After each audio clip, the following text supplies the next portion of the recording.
xaflad soo dhaweyn iyo dhiirigelin isugu jirta ayaa magaalada Muqdisho waxa lagu sameeyay gudoomiyaha degmada Wasiile Cabdi Xuseen Cabdi Ildago kaas oo dhawaan soo gaaray magaalada Muqdisho xafladan ay soo qaban qaabiyeen dhalinyarada ka soo jeeda degmada Wasiile ku dhaqan gobolka Banaadir kuwaas oo hormuud u yahay gudoomiyaha dhalinyaradaasi Uways Xasan Cali ayaa waxa ay ahayd mid lagu dhiirigelinayay isla markaana lagu taageerayay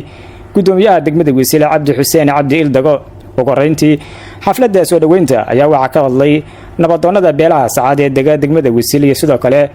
قار كم ذا سراكيش أبو سر رئيسة إذا ماذا درويش تمام القبلات كجل مدوج وحين قدوميها يقول در دارمينه إنه اللي بتجبره وحقبت كيسة إسلام مركانا وسوين وأبابله ددوينها كل دقنا قبل كم بدو جارهان دجنا ذا هوست دجمة وسيلة سياس كجو حريان دجال ما يشعر الكال الشباب وحنا هذا لدو دي كم ذاها وحن مركا هر مركا حقي سكفيرين يا waxaa la ii sheegay in dhakhtar laga dhisay meel isbitaalkaasi wuxuu u baahan yahay gudoomiye si gaar ah adiga aan isha kugu godayaa in loo dhaqaaqo dhaqaatiir ballaaran waaweyn odayaal ah oo ka mid yahay in dalmar ka mid yahay oo kafuja ka mid yahay oo maxamuud ka mid yahay oo rag hore ah halka jooga in la helo qalab la helo dhaqaatiirtaas qaabkii lagu seef garayn lahaa oo ay ku helayeen mushaar ku helayeen ama fi gudoomiye soo dhawow magaalada Muqdisho magaalada ka timid magaalooyinka galmudug wuxuu bedelan tahay waa magaalo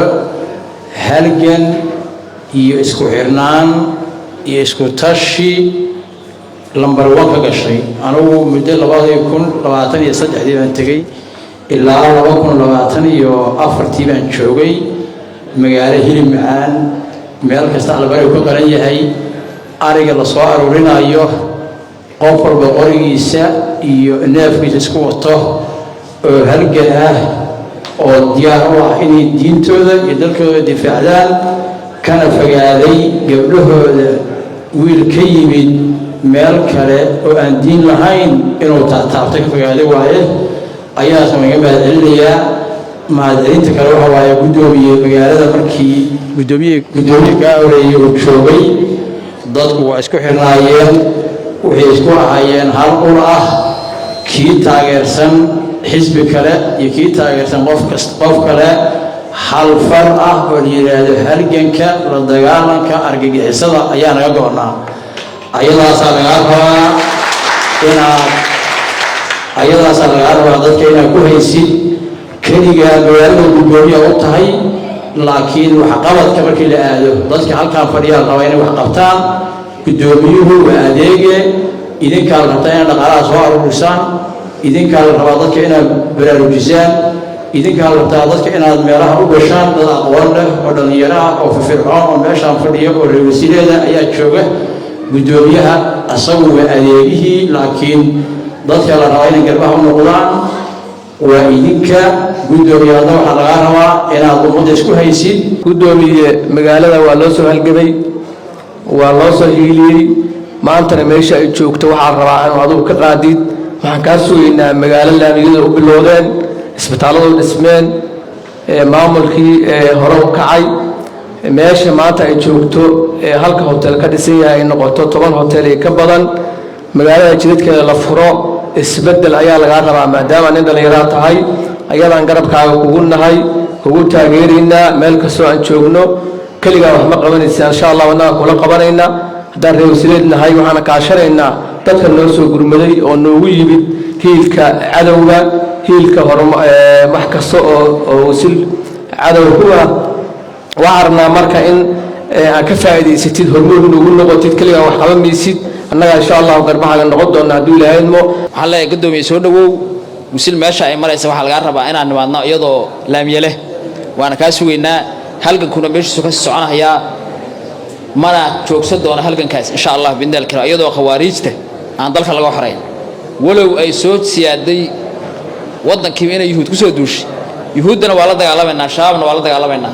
ورصاص معهم يهود والله على منا شعبنا والله على منا وحال روين لود يار جروبو وقرب بوحة لوسي يقدميه كلجي وحمد سكره annaga garbihiisa ah hadday difaaci wasila tahay hadday dhismaha magaalada tahay waxaa la rabaa maamulkiisa iyo in lala dhiso magaalada bilicda magaalada la qurxiyo gobolka dhan la qurxiyo waxaan rabnaa sidii kaalkac iyo dagaalka shabaabka u wada istaagtay inaan amniga guud ee gobolka mudug loogu wada istaago gudoomiyaha si fiican baan u aqaanaa waa niman garanahayo 20 sano horteed magaalada Ardasababa asagoo suuxsan baan ugu yimid aniga isbitaalka ka soo saaray niman aad u aqaana weey isaga nin wanaagsan weeye soo dhawaad waan leeyahay horumarinta magaaladaas dhan walba ha noqotee waan u baahanahay horumarinta magaaladaas bulshada la ku xareeran deegaamadeeda horumar soo kicinteeda dugsideeda iyo hay'adaha samafalka ina horumariso wisiil hadda meel bay maraysaa 10 sano faaskay ku socotay inay labalaabataan ka rabnaa ugu dambeyntii gabagabada xafladda ayaa waxaa ka hadlay gudoomiyaha degmada Wasiile Cabdi Xuseen Cabdi Ildago isagoo sheegay inuu dhammaanba talooyinkii loo soo jeediyay uu qaadanayo fursad weyn ayay tahay maanta inaan intaan hortooda istaago waana jeclaalahay inaan wax badan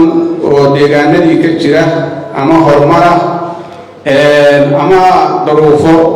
baahiyada inaan wax badan sharaxo laakiin waxa la yiri warni badiyay ma dhamayn ninka tagaani yareeyana wax kama tagin warka qiimihiisa iyo sharaftiisa iyo wuxuu yahay waxa ka sheekeeyay odayaashii ugu horeeyay iyo saraakiisha ciidamada ee soo istaagay meeshan deegaanku waxa weeye sida aad ogtihiinba markaan waa deegaan balaaran maantana waxa waxaan ahay anigoo aan gudoomiye ahayn baan waxaan ka hirgeliyay iskuul la yiraahdo Daarunaas ayadoo waliba la diidan yahay iskuulkaas markii dambe nasiib darro uu burburay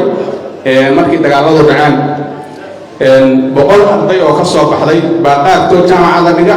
qaarkoodna haddeer iskuulla bareefada ka furay degmada oo shaqaynaya marka waxa weeye waxaa la Roma wasn't built in one day Roma hal maalin laguma dhisin wax walba waxay rabtaa fakir iyo dagaal aragti iyo ficil bay rabtaa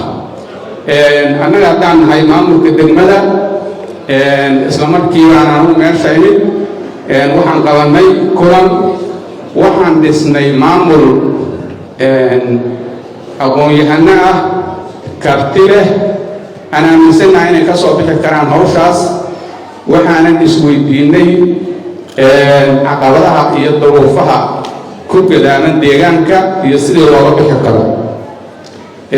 caqabada markii aad aqoonsato ayaa waxaa gaaraysaa guusha sidaas daraaddeed waxaan calaamadinay duruufaha ku gadaaman degmada waxa weeye degmadu ma lahan budget dhaqaale oo dowli ah iyo canshuur aruurin waxa weeye wax maadaama marka ay yihiin arrimaha ugu muhiimsan ee dowladdu ugu wadaa dhaqaalaha insha Allah waxaan ka fikirnaa waxyaabo badan isla markiiba waxaan anagu samaynay degmada si ay hufnaan iyo daahfurnaan iyo wada shaqayn ay u hesho inaan la xiriisno dhammaan wasaaradaha galmudug oo wasaarad walba ay keento soo magacaawdo DO ama sarkaal u qaabilsan degmada si baahiyadeenna aan anaga wasaaradda u xiriirno waxaa jira